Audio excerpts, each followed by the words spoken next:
It's hard to believe that we are nearing the end of our series on Revelation, and I appreciate everybody listening in to understanding Revelation. I hope it's been a really impactful experience for you. Reading through Revelation and studying it myself has been really transformative in terms of how I understand the Old Testament, and reading through it and studying it in depth and having to teach it has been a really great experience for myself, and certainly hope that it's been that for you. I'm going to be recording this episode, and then the next episode's the last episode. Again, appreciate you guys for tuning in. If you hear some birds chirping in the background, it's because I have the door open in my car. I record these in my car. We're very low budget here, but just to get some better sound quality. But it's just too hot. It's the Florida heat. It's coming in, and I don't want to pass out. So if you hear some background noise, that's the explanation for that. But let's look at Revelation 21 today. And I think it'd be helpful to understand how impactful these last few chapters of the Bible, the entire Bible, are in terms of understanding the overall arc of the narrative of the Bible. The Bible begins with creation. It begins with a marriage, a husband and a wife, and a garden surrounded by rivers and precious stones. And it ends the same way, with a new creation, Christ and his bride, and a garden turned into a city built with precious stones and flowing with living water. The Edenic image is all over these final chapters. And this is meant to teach us something. God fulfills his plan for creation in Christ by the Spirit, reconciling his sinful people to himself. He will be their God, and they will be his people. That's the promise that runs through the entirety of both the Old and the New Testaments. And the church, adorned like a bride on her wedding day, is about to meet her groom. And the goal of everything is communion. Communion with God is the ultimate goal of life, which is why Revelation ends with a wedding. The church, the bride, is preparing to feast with Christ her groom in the new creation, with death defeated and every tear wiped away. And that's how it works. Out of a union between a man and a woman, out of a union between a marriage, comes new life, and here comes new creation, the renewal of all things. This is understanding Revelation.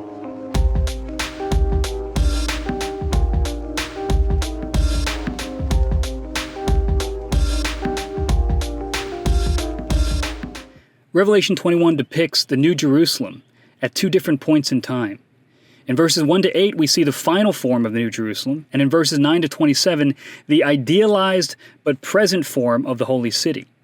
The New Jerusalem symbolizes the church, as evidenced by the usage of the term in Hebrews chapter 12, verse 22, the heavenly Jerusalem. And uses another usage in Galatians 4:26, where the church is referred to as the Jerusalem from above, which is free, and she is our mother. And this chapter features a myriad of Old Testament images, which demonstrates the fulfillment of God's purposes in redemptive history through the work of Christ and the Spirit. So John receives two visions that provide a blueprint that not only shows the final product, what the church one day will be, but also the process of getting there, of how the church ought to be built. So let's look at the first 8 verses, the church in splendor. This is a vision of the church that is the glorified church, the church in the new creation. So Revelation divides into 4 visions given to John in 4 different locations. Vision 1 is on the island of Patmos, Revelation 1 to 3. Vision 2 is in the heavenly throne room, Revelation 4 to 16. Vision 3 from the wilderness, which is Revelation 17 to 21:8. And finally, a vision 4, which takes place on a high mountain. And Revelation 21 actually splits and it shows a transition between the 3rd and 4th visions, which we're going to note. But Revelation 21, verses 1 to 8, ends the 3rd vision with the New Jerusalem descending from God like a bride prepared for her husband, Christ. So I'm going to read these first 8 verses. Then I saw a new heaven and a new earth, for the first heaven and the first earth had passed away, and the sea was no more. And I saw the holy city, New Jerusalem, coming down out of heaven from God, prepared as a bride adorned for her husband. And I heard a loud voice from the throne saying, Behold, the dwelling place of God is with man.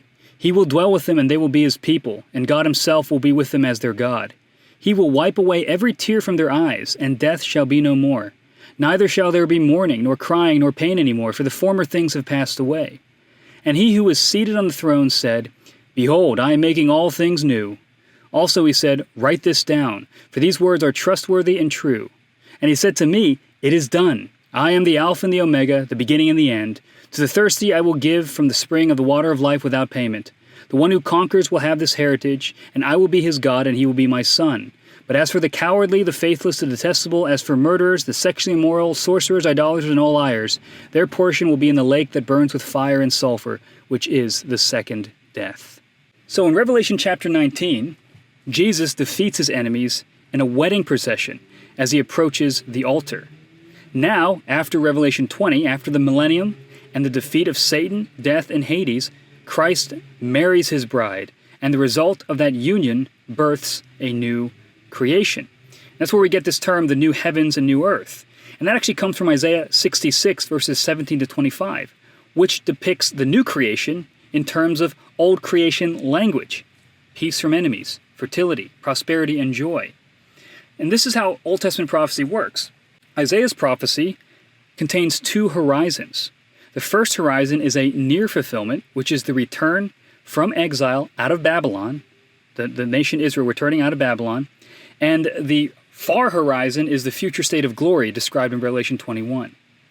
And the way this works is that if you think about a mountain range, you'll see two mountains, and they look like they're right on top of each other.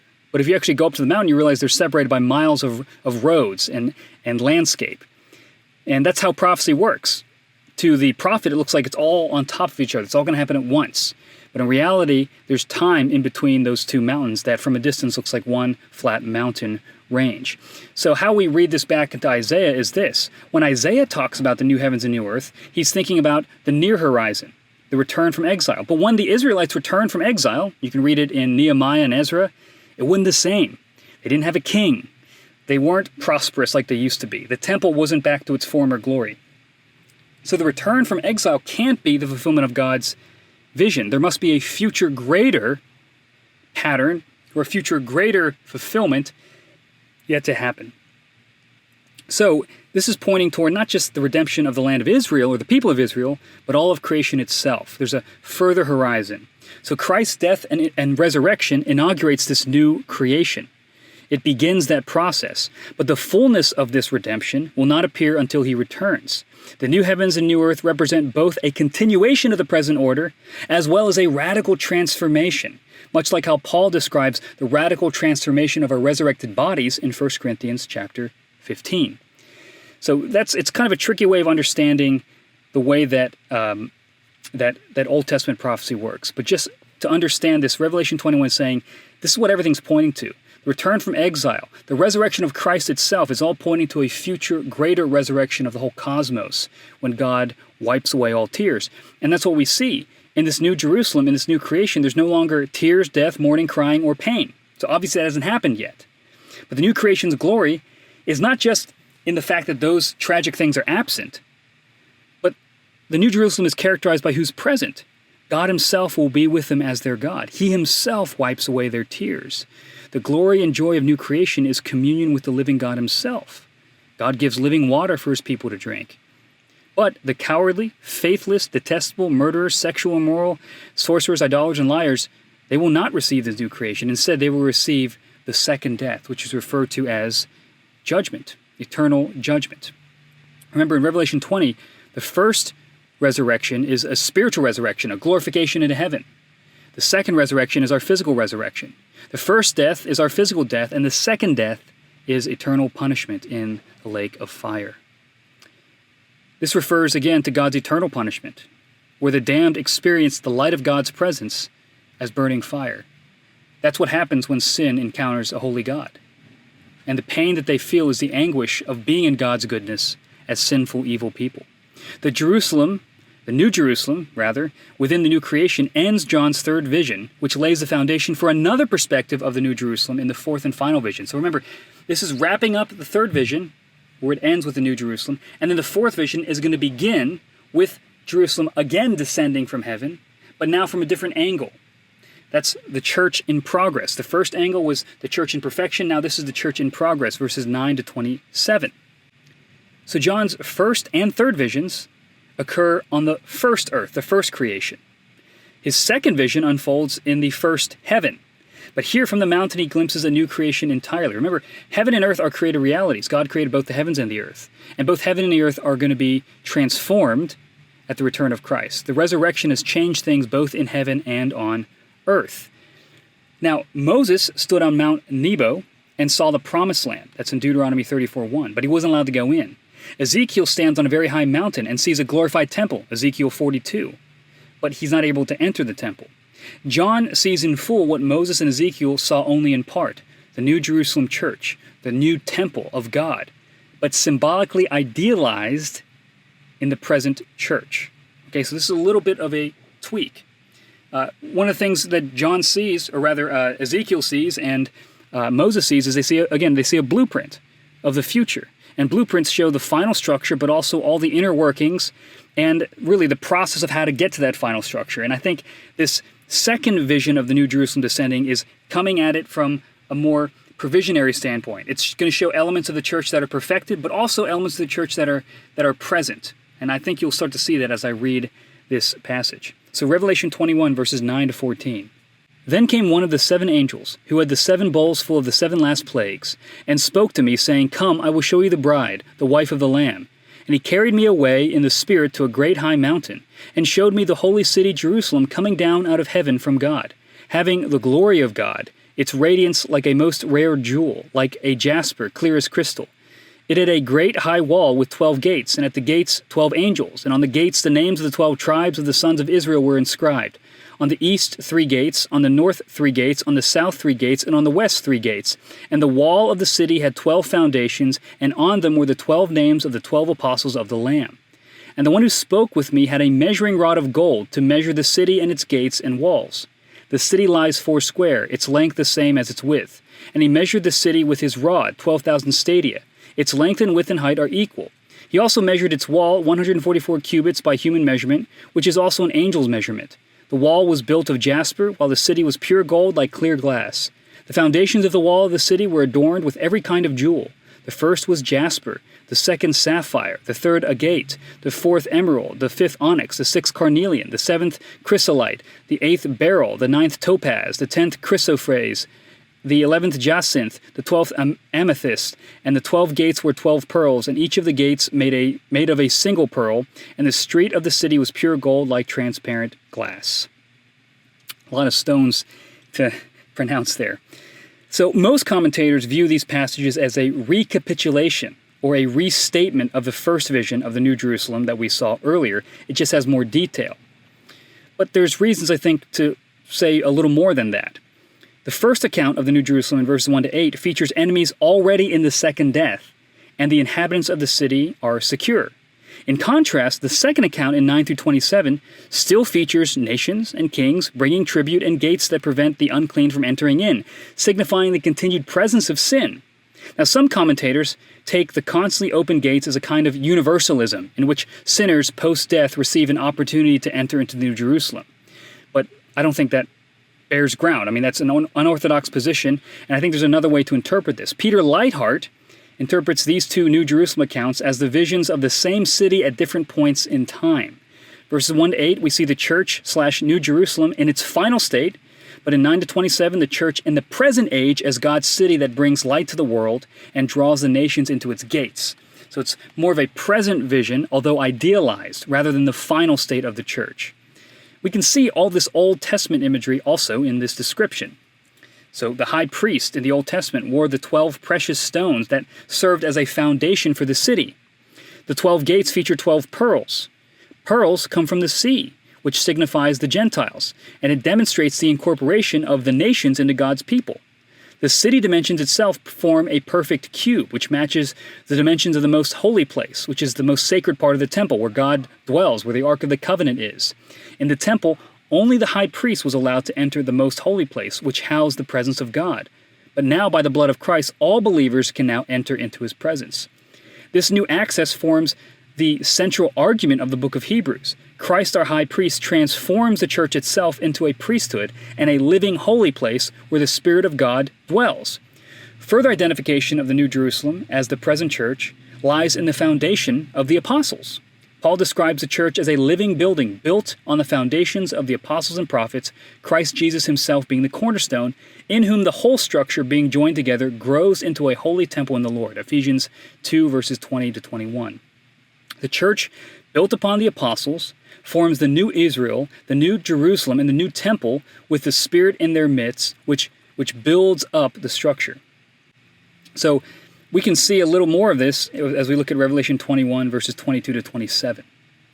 And I saw no temple in the city, for its temple is the Lord God, the Almighty, and the Lamb. And the city has no need of sun or moon to shine on it, for the glory of God gives it light, and its lamp is the Lamb. By its light will the nations walk, and the kings of the earth will bring their glory into it. And its gates will never be shut by day, and there will be no night there. They will bring into it the glory and the honor of the nations, but nothing unclean will ever enter it, nor anyone who does what is detestable or false, but only those who are written in the Lamb's book of life. No temple exists, not only because Christ will destroy it in the near future of John's Revelation in 70 AD, but also because the church is indwelt by the Spirit, which makes the people of God the living temple of God. And the Spirit of God and the Lamb dwells in our midst, right? That's the promise of the new covenant, and turns us into a beacon of light, which in turn draws in the nations. This is a symbolic way of describing the Great Commission. The nations bring not physical riches, but glory and honor. That is the worship of God, the true treasure. But those who are unclean must be cut out of the church. It is the community of the redeemed, those whose names are written in the Lamb's book of life. So this is an idealized picture that the glory of God dwells within the church. So we don't need a temple anymore. We don't worship in a temple anymore. We are the temple itself, built up as living stones. That's a vision of the church. So John's third vision ends with the final Jerusalem. But his fourth vision begins with the present Jerusalem, the church. You might think to yourself, well, my church doesn't seem like a city of gold built on precious stones, bringing light to the nations. Well, that's because the church is a work in progress. Paul describes the church as building itself up to the fullness of Christ. That's Ephesians chapter 4. That means we're not yet what we one day will be, but the blueprint is there, and we're getting there. This is a picture to aspire to, and by God's grace we will see it come to completion. But the glory of Christ is that he sees in sinful harlots a beautiful bride. God sees his church in splendor, even though he's fully aware of her faults, and we need to have a vision of her in the same light. We should have the same vision as well. The church is not a perfect place, far from it, but she is Christ's perfect wife. She is Christ's bride. He chose her, and he will lay down his life for her and wash her with his word and make her spotless and blameless for the wedding, and we get to be a part of that. That's what we get to build. That's the command that we have in Revelation. To see how God sees the church. He sees it brimming with glory despite her faults. And there's also a call for the purity of the church, to cut out those who bring uncleanness into it, but also to welcome the nations in. For by the light of the church, by the glory of the gospel, will people from every tribe, tongue, and nation come into the gates and rejoice and know the glory of being God's people and know the glory of knowing the God who made the first creation and is making all things new into a new creation.